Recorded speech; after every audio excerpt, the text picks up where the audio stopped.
Doctor Yunus চালে ভুল করেন, তাহলে কিন্তু আবার ওই নরেন্দ্র মোদীর আশীর্বাদ পুষ্ট আওয়ামী লীগ ক্ষমতায় চলে আসবে। বাচ্চাগুলো জীবন দিল কি জন্য? নির্বাচনের জন্য?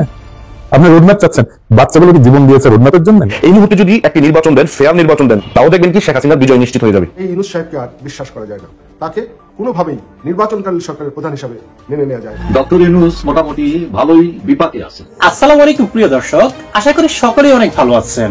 দর্শক, এবার কিন্তু ডক্টর ইউনূসের গোপন পরিকল্পনা ফাঁস হলো, যার ফলে কিন্তু দেশের জনগণ এখন আর ডক্টর ইউনূসকে চাচ্ছে না। কারণ ইতিমধ্যেই কিন্তু আবারও আওয়ামী লীগকে দেশে ফেরাতে রাজনৈতিক মহলে বিশাল চক্রান্ত চলছে, যার ফলে কিন্তু দেশের জনগণ এখন একরকম আতঙ্কের মধ্যেই রয়েছে। কিন্তু এটা কি ঠিক করছে ডক্টর ইউনূস? হ্যাঁ দর্শক, এই বিষয়টির বিস্তারিত নিয়ে কিন্তু খুবই গুরুত্বপূর্ণ একটা প্রতিবেদন রয়েছে আমাদের কাছে। চলুন দর্শক, আগে আপনাদের সেটি দেখিয়ে আনি। যে ডক্টর ইউনূস নরেন্দ্র মোদী ও হাসিনার মতো কথা বলছেন বা কাজ করছেন, পেছনে বিপদ দাঁড়িয়ে আছে। মহাবিপদ হচ্ছে আমাদের মহাশত্রু দুই ব্যক্তি, নরেন্দ্র মোদী এবং শেখ হাসিনা।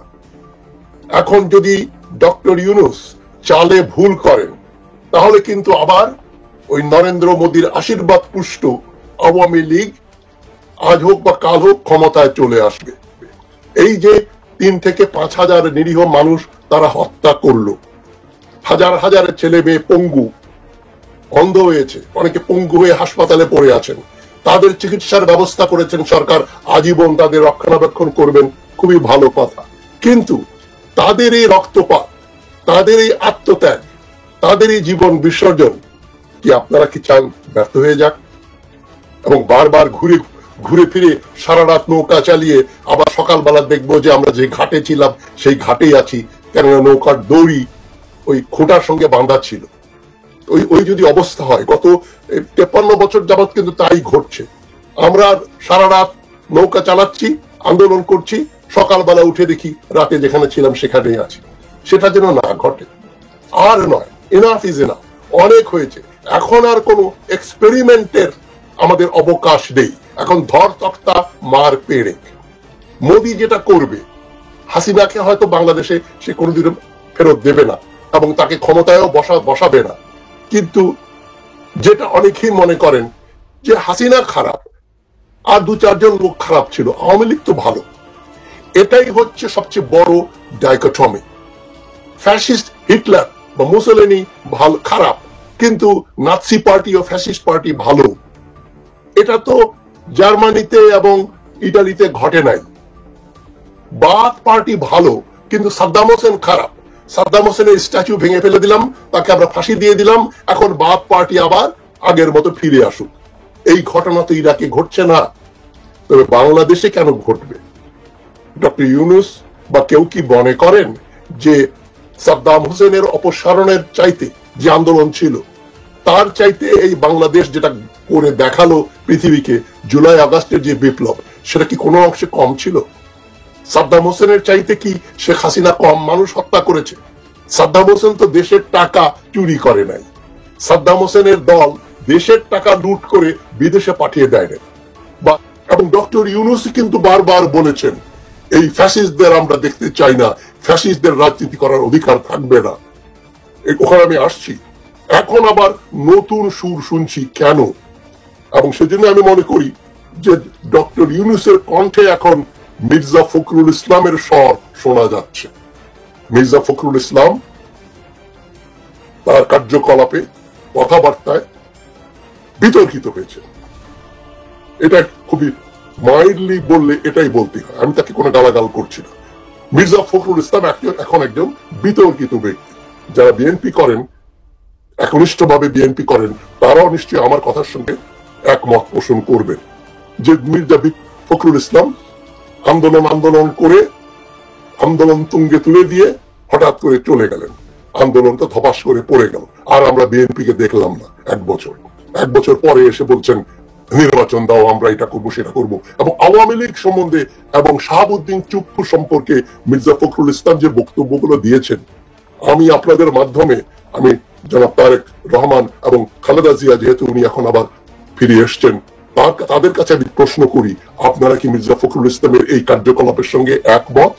এবং তার এই বক্তব্য যে আওয়ামী লীগকে নিয়ে আমরা রাজনীতি করব। এবং ডক্টর ইউনূস এখন যেটা বলছেন যে সর্ববৃহৎ দল বিএনপি যদি আওয়ামী লীগকে নিষিদ্ধ না করে আমার কি করার আছে? এটা ডক্টর ইউনূস, আপনি এটা কি ধরনের কথা বললেন? আপনি তো একজন এখন সরকার প্রধান, আপনার তো রাষ্ট্রপ্রধান হবার কথা। বহুবার বলেছি, ওটা পচে গেছে, আর বলবো না যে আপনি বিপ্লবী সরকার কি সেটা বোঝেন না।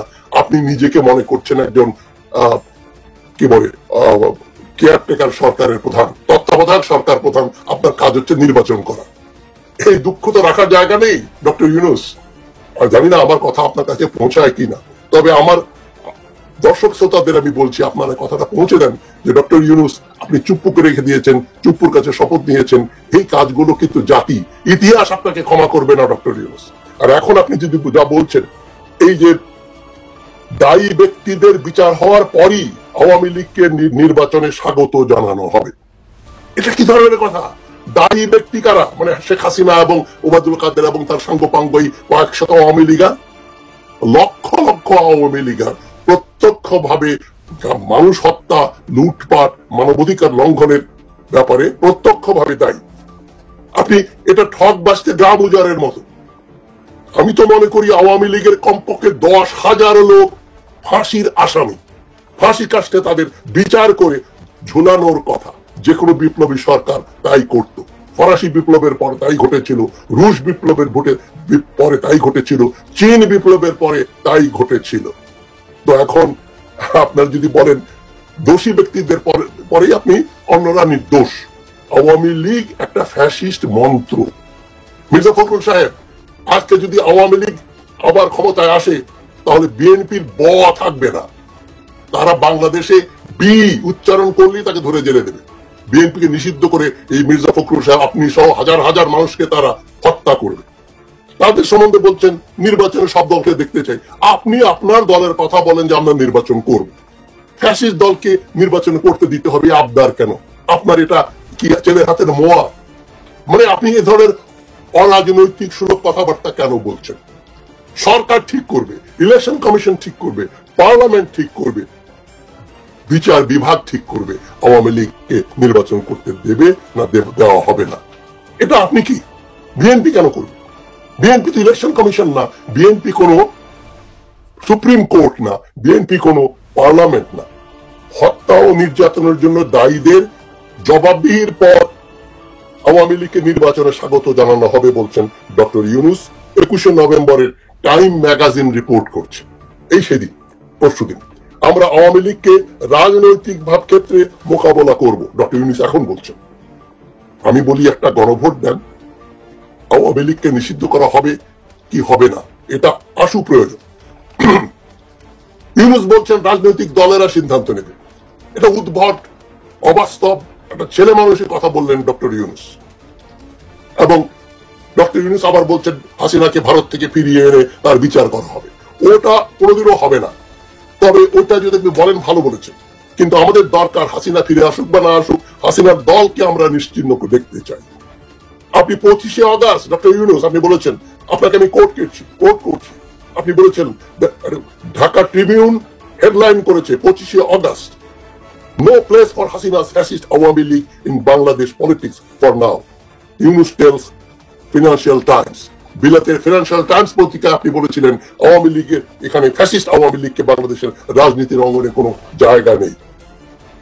এবং আবার বলছেন Awami League's fate will be decided by political parties.